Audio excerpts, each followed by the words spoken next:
Cruise Control streams live every Saturday starting at 10 a.m. Eastern. Watch us live on Facebook and YouTube. Details are in this podcast's episode information. This is Cruise Control. Your on-air automotive magazine with co-hosts Fred Staab and Les Jackson. Everything you need to know about new and used cars. Industry news. We'll fix or repair your car on the air. Fasten your seatbelts and let us take the wheel. Now, your ride is about to begin. Because you're on Cruise Control. Cruise Control. Cruise Control.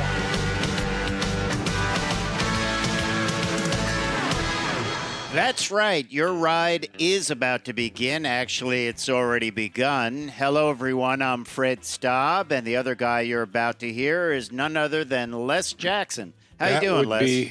That would be me, and how are you doing, Fred? It's another day in the auto industry, and, of course, that means all new information. Yeah, it sure does, Les, and we've got a lot of it, and a lot of reveals this week. Of course, the heavy-duty pickup trucks got a big reveal, and the biggest of them all, I guess, is Ford. From Ford, because the new Super Duties are here, and we're going to tell you all about it. A brand-new gas engine. Of course, the diesel still in the lineup.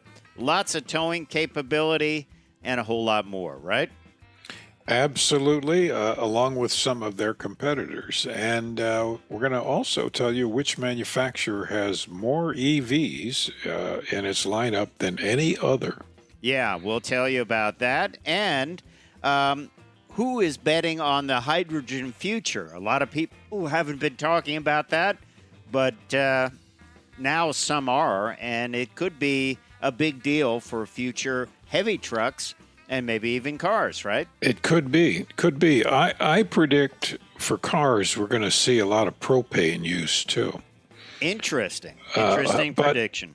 That's for the future. And new models, new pricing. We got it. I got a lot of it. So, you better sit down and take an aspirin when you hear the prices. Yeah, that is true. We've got a lot of pricing.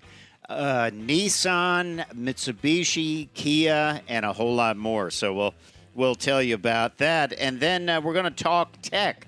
A steering wheel just for you, Les Jackson. Your own personal.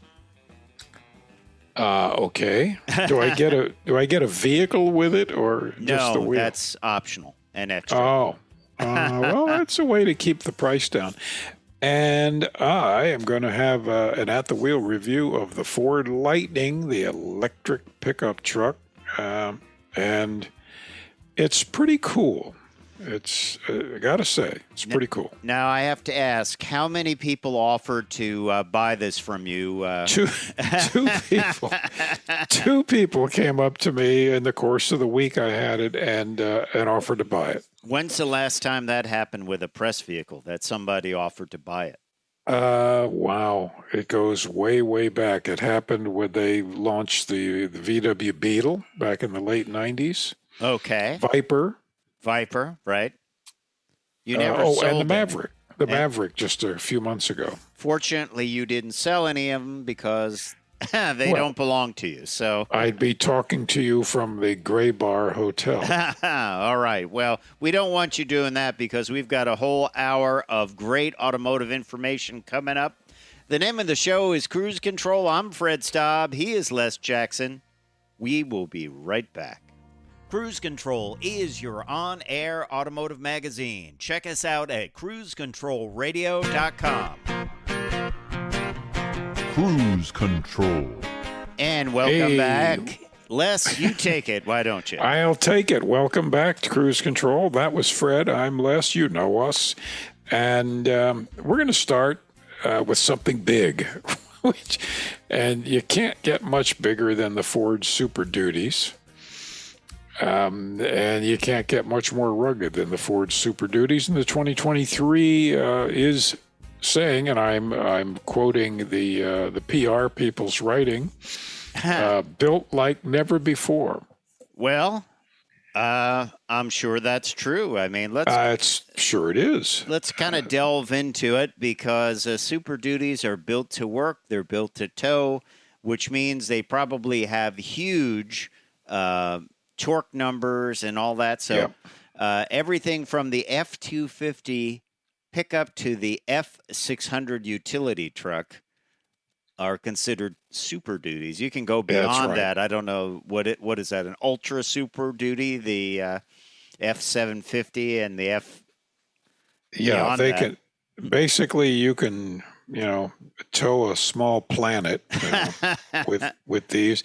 I mean, they're built to do really heavy stuff and a lot of towing. I just coming back from upstate New York a week ago, I saw a lot of trucks towing big horse trailers, big mobile, or either vacation type mobile homes or big mobile homes, and towing them at 75 miles an hour on the interstates, and it just effortlessly. Yeah. They pass you by. Yeah. A lot of them were dualies, I'm sure, right? Oh, yeah. Definitely. And most of them were Fords. All right. Well, let's take a look at some of the new things here. There's a new standard 6.8-liter engine, V8 gas engine, with more low-end torque, making starting on steep grades, emerging into highways easier. They still got the Godzilla 7.3-liter V8, which is the best gas horsepower and torque. And then, of course, probably the most popular engine in this category, the 6.7-liter Power Stroke V8 diesel that can go longer intervals between oil changes to stay on the job longer. So they've done a little bit of tweaking to that. What do you think they do to make it go longer between oil changes? Do you think they do anything different, or are they just do more testing? It's got to run cleaner because what makes your oil need to be changed is dirt and soot in the oil. And then there's also a new high-output 6.7-liter Power Stroke V8 diesel with a unique turbo and upgraded exhaust manifolds and unique tuning to get the best horsepower and torque of its class. So they've wicked it up a bit, haven't they? They have, and they all use the 10-speed torque shift automatic. That's what Ford calls it. I'm kind of surprised at that. It seems to me that the fuel mileage addition you get with the 10-speed is in a big truck is marginal. And I always think that a 8-speed or even a 6-speed is more rugged, but I'm probably wrong. Well, I guess you are. Thank you. No, I don't know.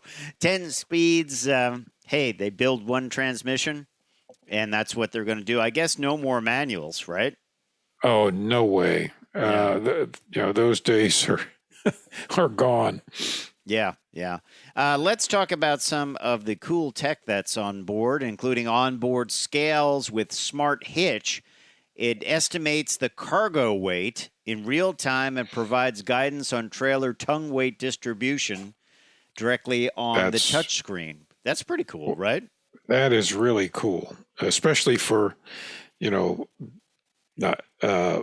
less than highly experienced people. Well, here's another thing that's great, and I don't know why they don't have this on tractor trailers, but 360-degree trailer camera system. It provides a bird's eye view, and it makes maneuvering trailers in tight spaces much better. Yep, why don't they have this on tractor trailers? It should be mandatory. And, the technology's there. It's optical, digital. Right. I had this on the Ford Lightning, and I wasn't towing anything, but it's pretty cool. Yeah. And, of course, luxurious interiors. I mean, it's... Yeah. Long ago, well, not long ago, but certainly, 15 years ago or so, trucks turned into full-time offices. Yeah. That is right. Well, we're going to talk more about the Super Duties when we come back and some more heavy duties from some other manufacturers. So stay tuned to Cruise Control.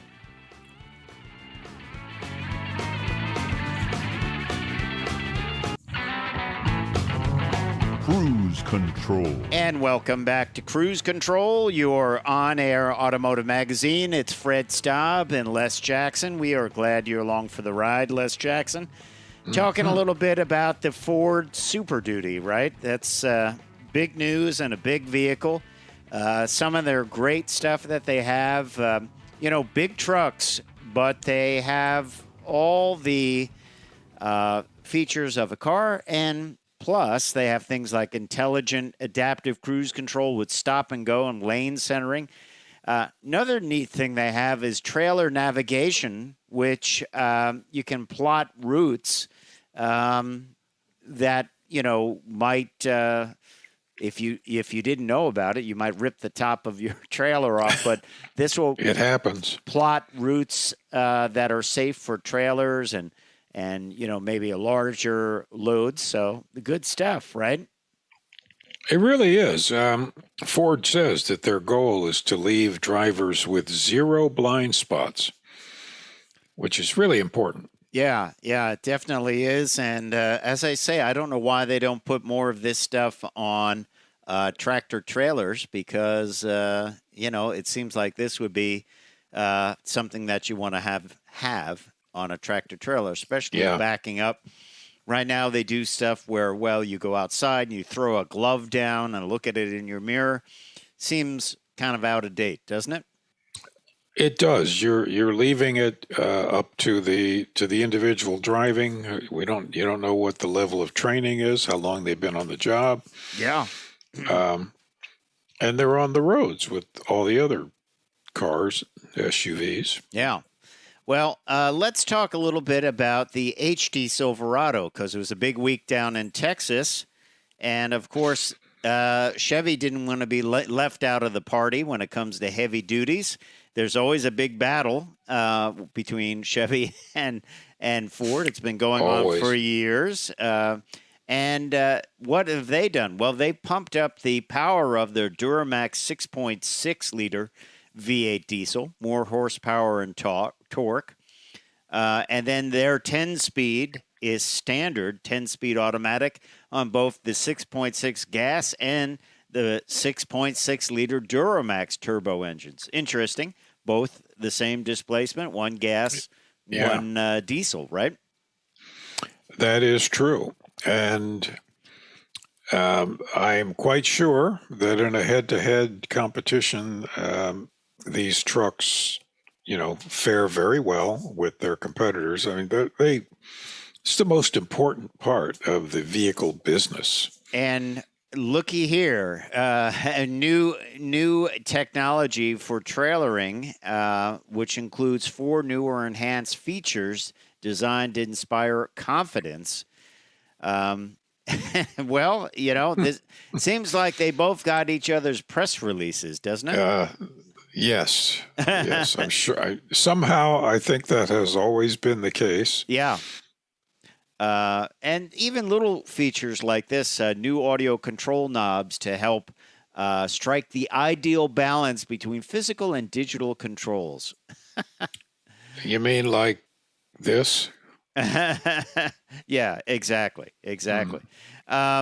So GM has also offered an array of trailering technologies, adaptive cruise control with trailer, which is, I think, a great feature to have if you have a trailer. Yep.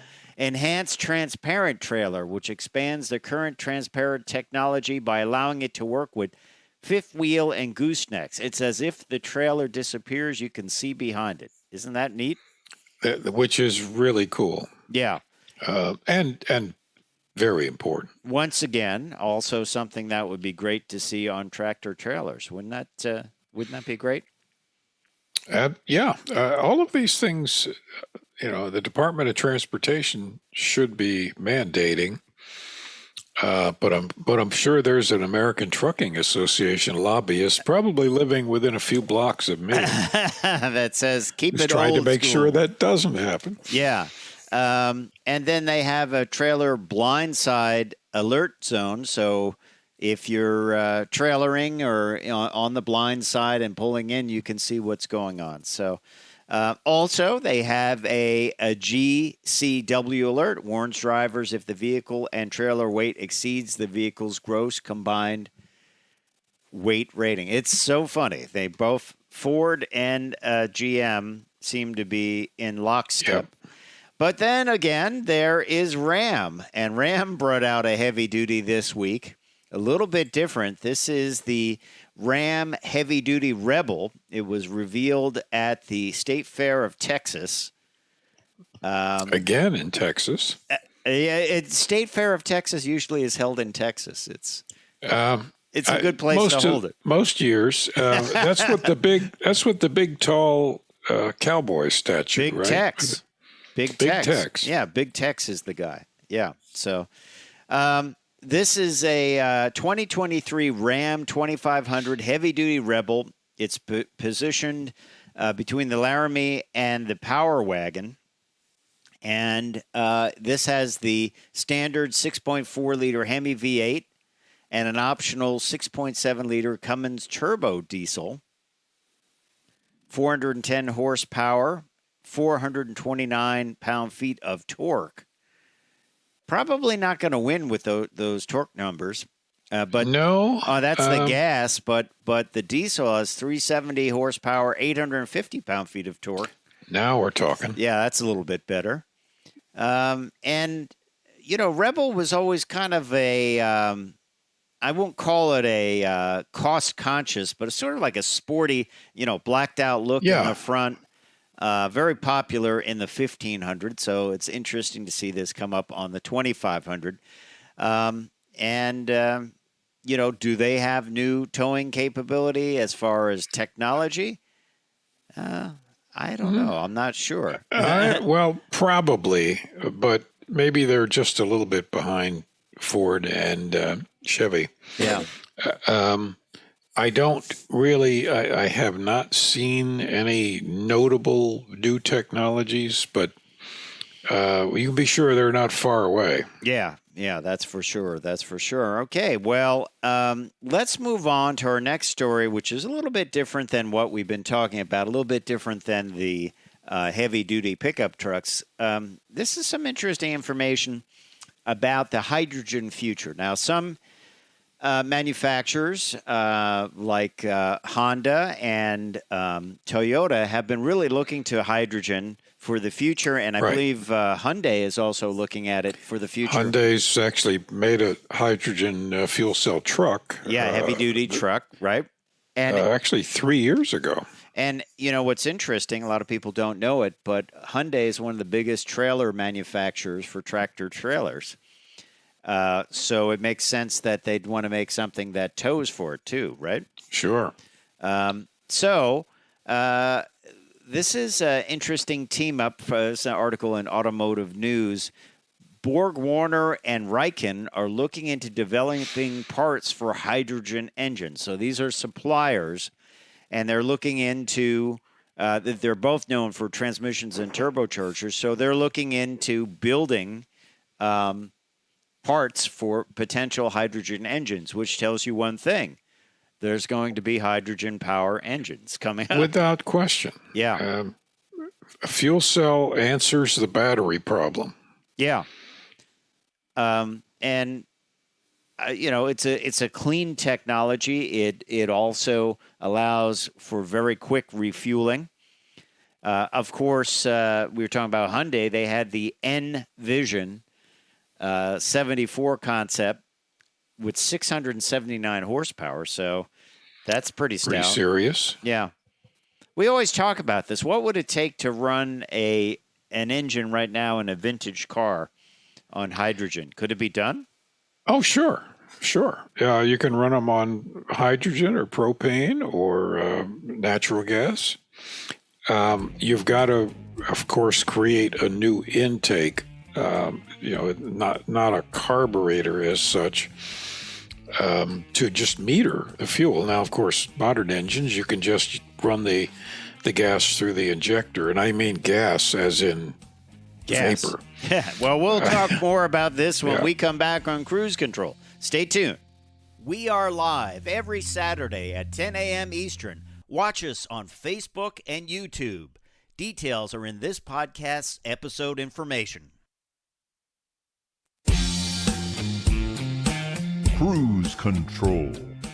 Welcome back. Welcome back to Cruise Control. Fred and I were talking about hydrogen powering engines, not just fuel cells, but taking older engines, older technology, and running hydrogen in it, which you can do. It's flammable. Boy, is it flammable. And these aftermarket suppliers are working this out. There's some modifications that have to be made to an engine, but you can do it. It's been done. Yeah, exactly. Well, will it be done in the future? I think it will. I think so. Because, it's a great way to keep the technology going, internal combustion going, and keep it clean, right? That's right. We've got hundreds of millions of internal combustion engines, and they'll be around for 20 or 30 years. Yeah. So something can run them. You've been to a warehouse where the forklifts run on, that's generally natural gas running the internal combustion engine. Or propane, I guess, right? Or propane. Yeah. All right. Well, if the suppliers are getting involved, that means that they're definitely going to be building something. Yep. What do you think it would cost if you had a mid-year Corvette, for instance? I don't know. I'll say $5,000. I'll just throw it.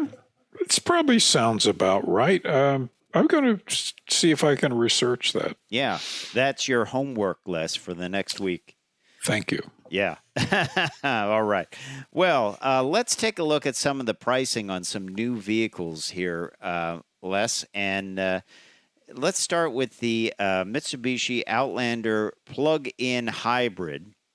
And this is a bit of a deal. I'll explain why. It's priced from $39,845, and typically, when you see it goes this way: regular SUV, low 30s; hybrid SUV, about 39 to 40; plug-in hybrid, you're looking closer to 50. Typically, that's just a rough rule of thumb when it comes to electrified vehicles in this segment. But this is starting at $39,845, and it is it sounds like sort of a deal to me. It has got the updated Outlander front end, and you get 38 miles of electric range. So it is up there as far as that goes when it comes to plug-in range. I mean, some have as low as 16. This has 38, which you can do a lot of traveling with that, can't you? Well, and you can also recharge the Mitsubishi on the engine from the engine itself. Now, of course, you're not saving any money doing that, but if you need to recharge for whatever reason, just put it on charge mode. Yeah, and this does have the super all-wheel drive control system utilizing the gasoline engine for the front drive wheels and a standalone rear-mounted motor to drive the rear axle. The front, 114 horsepower, the rear, 134 horsepower, 248 combined. Not huge numbers, 332 pound-feet of torque. Not bad at all.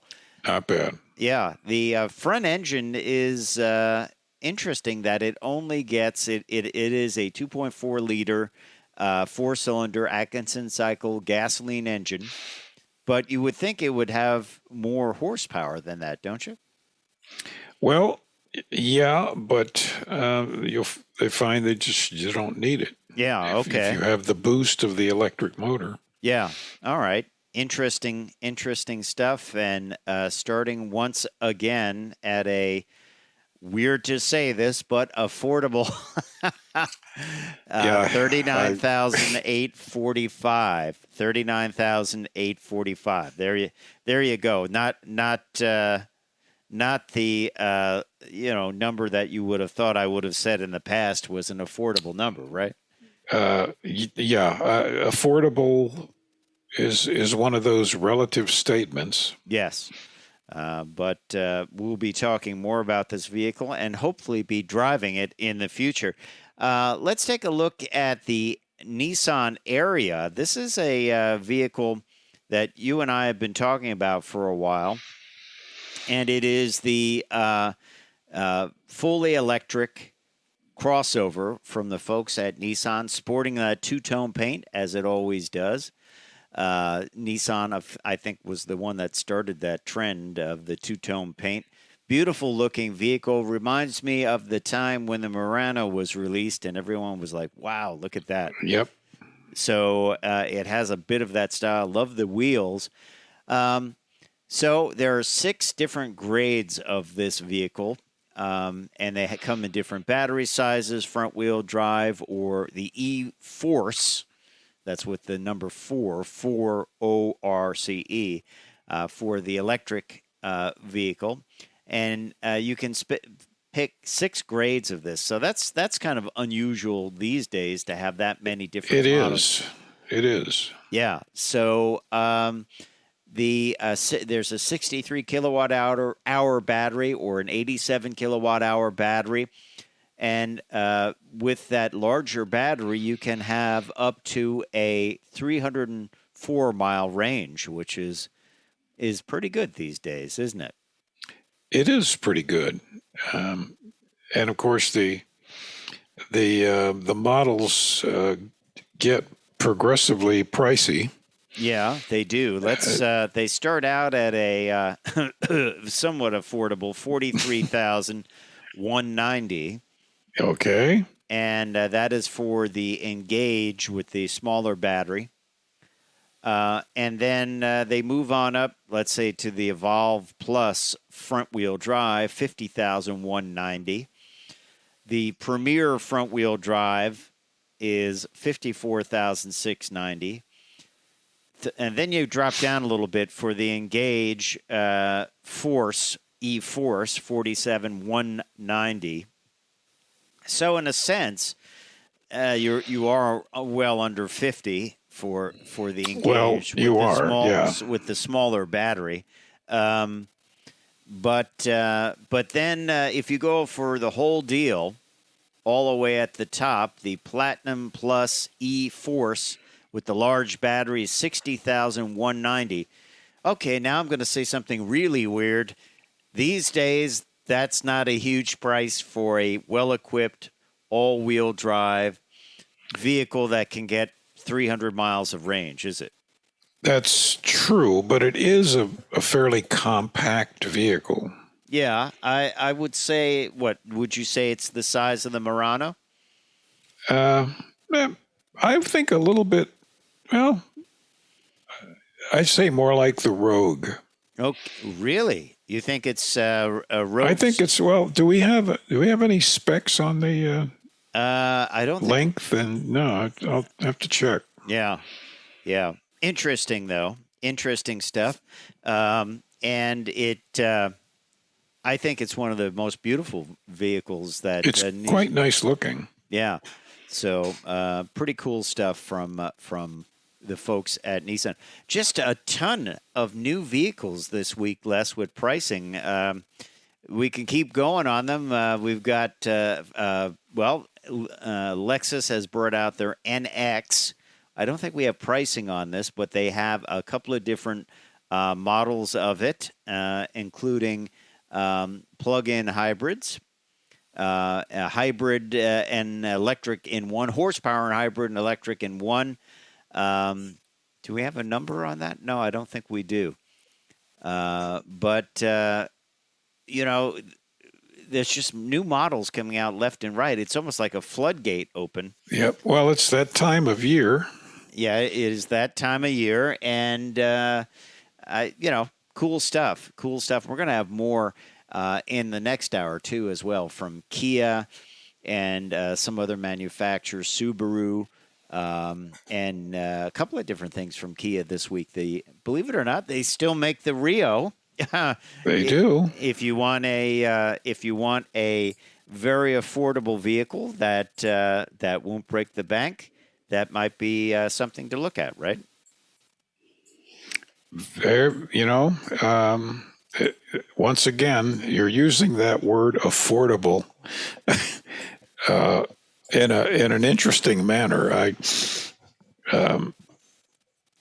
guess, yeah. Since the average price for a vehicle out there is $46,700, I guess that is affordable. Yeah, well, everything's relative. Everything's relevant. But, you can get down pretty low with a Kia Rio. So cool stuff. Hey, when we come back, Les is going to have an at-the-wheel review of the Ford Lightning. I can't wait to hear his take on it. So stay tuned to Cruise Control.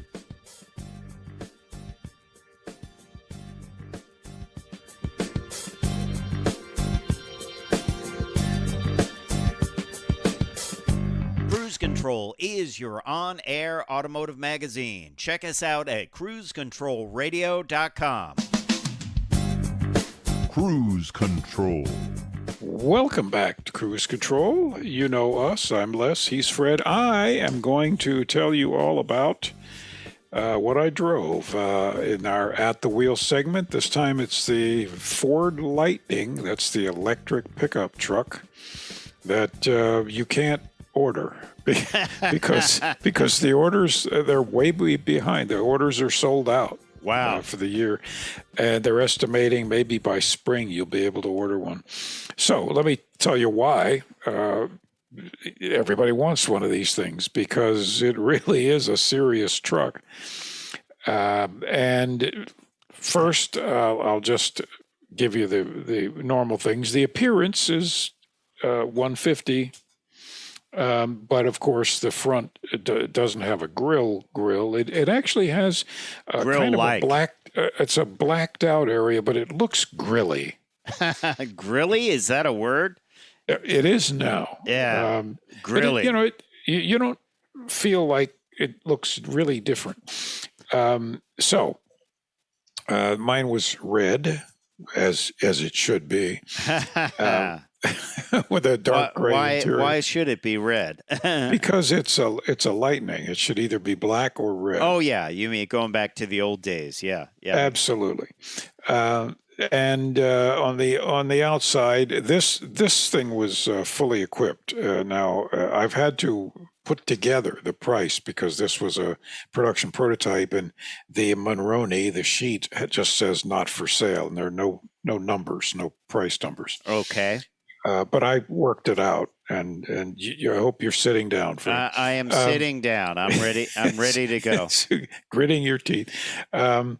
So this had front tow hooks. It had the extended running board. It had the heated side mirrors. It had the. These are all standard. Right. But then added to it was the Pro outboard connections, electrical connections. So that gives you what electrical connections in the bed? It gives you to both 240 and 120. Wow. And USB. It's everything. So you can charge your phone and run your electric dryer. You could put the dryer in the bed. This also had the really cool power tailgate. Okay. And I have to tell you, I think it's like heated seats. Once you've had one, you don't want to not have one. Yep. So that was part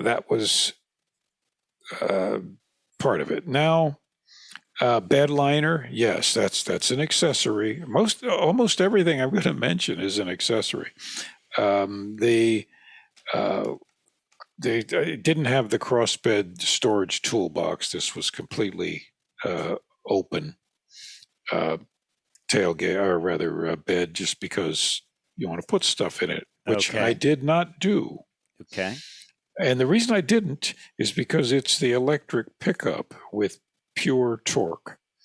Okay. And I'll just tell you right now, it's a 98. This is the 98 kilowatt battery. It's 230 mile range, which is great. Do you think that's enough for a truck if you get into towing and things like that? You can get the optional battery, which gives you 320. Okay. Now, I drove this thing hard and a lot. Okay.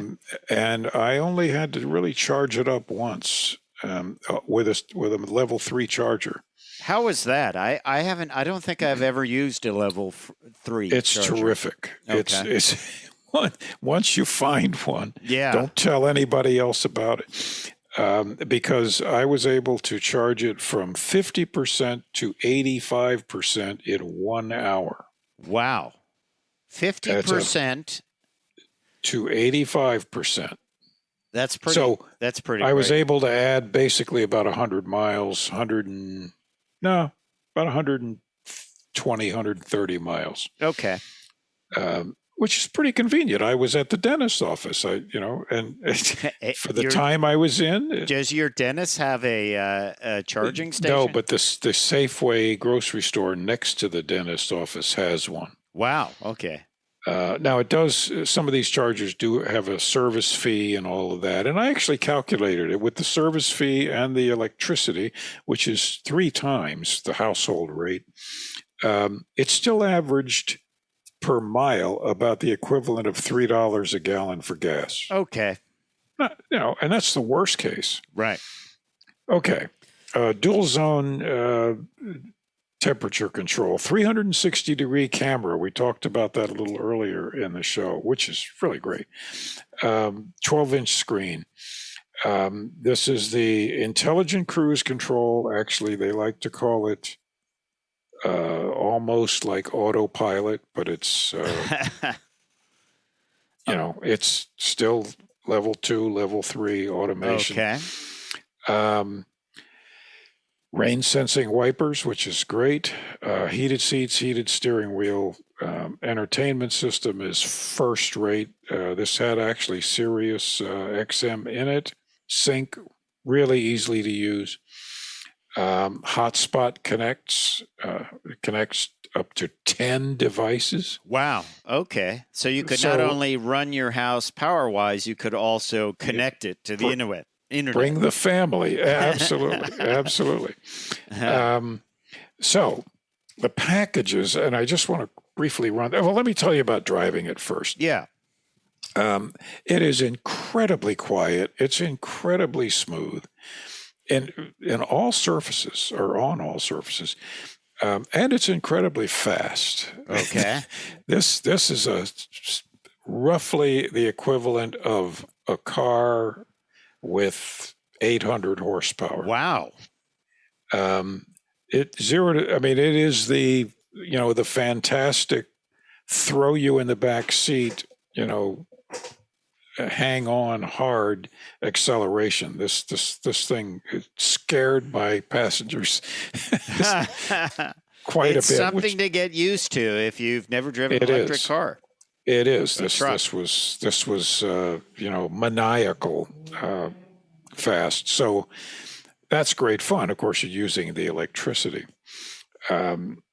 It, of course, has the Max Tow package. The Ford Copilot is what they call their intelligent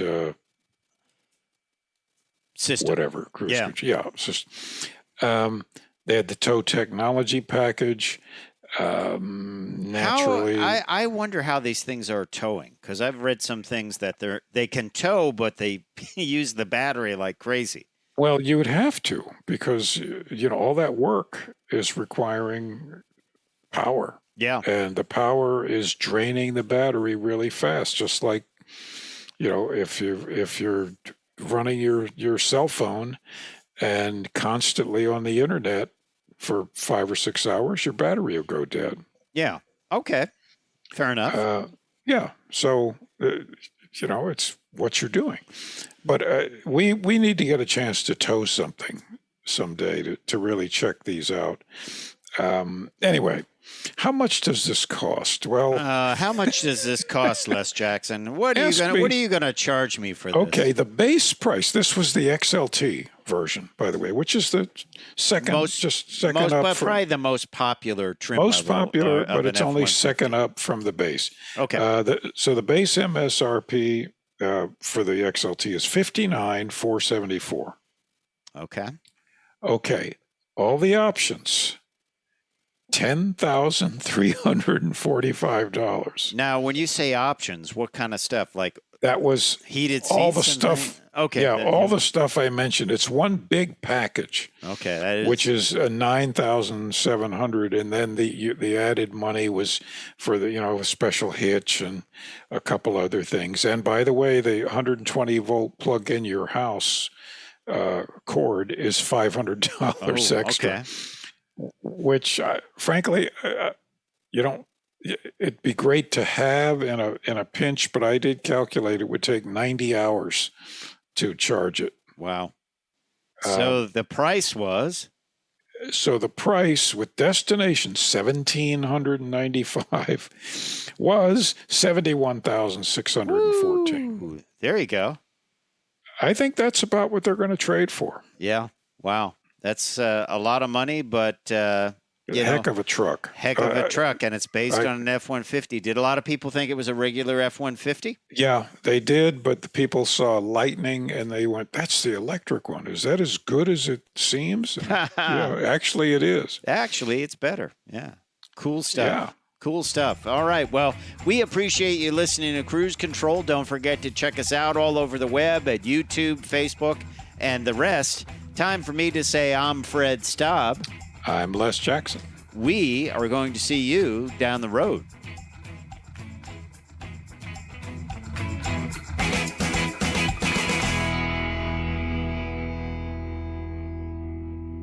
Cruise Control streams live every Saturday starting at 10 a.m. Eastern. Watch us live on Facebook and YouTube. Details are in this podcast's episode information.